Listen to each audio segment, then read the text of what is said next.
Querido amigo, querido maestro, comenzamos el repaso de la lección de esta semana. Cuando conversamos sobre pactos, sobre acuerdos, nos viene a la mente cuántas veces se rompen esos acuerdos.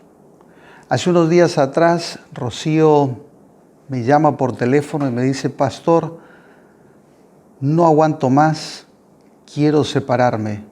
He intentado todas las formas, he intentado conversar, reconciliarme, pero no puedo. Él se va, me deja sola y esta situación no la aguanto más. Cuando pensamos en un acuerdo, lo primero que tenemos que hacer es ver cuál es la diferencia entre un acuerdo entre iguales y un acuerdo entre Dios y los hombres. Los acuerdos son entre dos personas, donde hay deberes, hay condiciones que cumplir y que tienen el único propósito de poder tener la prevención de la separación, es decir, para mantenerlos felices hasta el final de sus días. A diferencia del pacto que hace Dios con el ser humano, Dios lo utiliza para comunicarse con los seres humanos, para redimirlos y además para garantizarles la vida eterna que es en Cristo Jesús. ¿Cuál era el propósito original de Dios para el ser humano? Era que el ser humano sea una persona que lo adore en una forma completa, es decir, que lo sirva en una forma completa. Ese pacto se rompió, es decir, el pecado separó al hombre de Dios. Era un problema muy grave, no tenía solución. Sin embargo, vamos a ver en esta semana que Dios hizo tratos con Noé, con Abraham, con Moisés y finalmente solucionó el problema. Cuando lo vemos a Noé, cuando Dios hace el trato con Noé, se introduce la idea de iniciativa, de una relación, de una comunicación con Noé. ¿Cuál fue la respuesta de Noé? Él creyó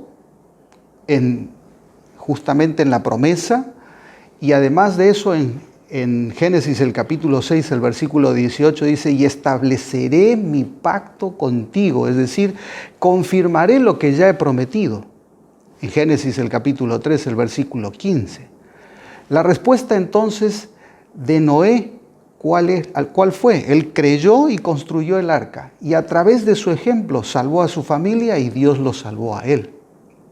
Cuando vemos el pacto de Abraham, nos damos cuenta de que aquí se introduce algo mucho más importante.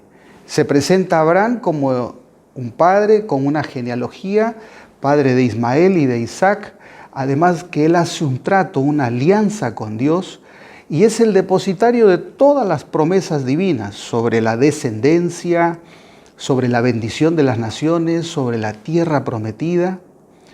Esto incluye lo que dice Gálatas el capítulo 3, los versículos 3 al 9, donde dice que serán benditas en ti todas las naciones. Qué pacto maravilloso, ¿no? Cómo se va agrandando, es una promesa. Génesis el capítulo 12 dice: te bendeciré, serás una bendición y además de eso serás una bendición para las naciones.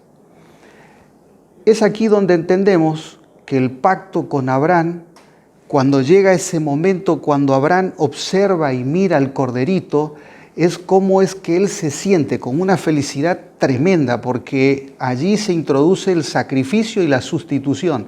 Es decir, Jesús le dice: has sido fiel, Abraham, pero ahora soy yo quien va a ocupar el lugar de tu hijo. ¡Qué maravilla!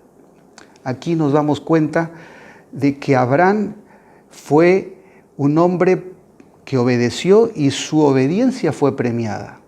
Por eso es que él está en la galería de los hombres de la fe en Hebreos 11. Cuando Dios hace el pacto con Moisés, allí lo vemos cumpliendo finalmente el propósito de Dios. El propósito final era liberarlo al pueblo de la esclavitud de los egipcios. Entonces, cuando están frente al monte Sinaí, el Señor les hace la pregunta, como si fuera una declaración, ¿no? Les dice: ¿quieren continuar con esta relación? Entonces ellos responden, Éxodo 19, 18, haremos lo que Dios diga. qué interesante, la respuesta del pueblo de Israel fue maravillosa, porque antes de recibir las condiciones, ellos dijeron que sí. Es como decir, ¿quieres casarte conmigo? ¿Quieres seguir con esta bendición? Ellos respondieron que sí. Por eso es que cuando llegamos a Jeremías, el capítulo 31, versículo 33, llegamos al nuevo pacto. Es decir, Dios haría lo que el hombre no iba a hacer jamás. Que aunque cometa errores, aunque esté equivocado, iba a ser restaurado. ¿Cómo lo iba a hacer el Señor? A través de un nuevo pacto.